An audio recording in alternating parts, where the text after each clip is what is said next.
দেখো বন্ধুরা, বউ বাপের বাড়ি চলে যাওয়ার পর যেটা হয়, দেখে থাকো চরম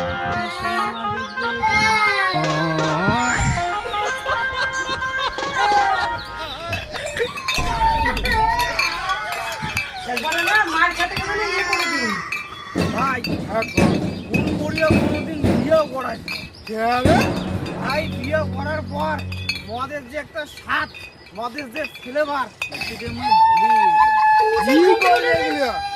বিয়ে করালে মদের স্বাদ ফ্লেভার ঠিক আছে। আরে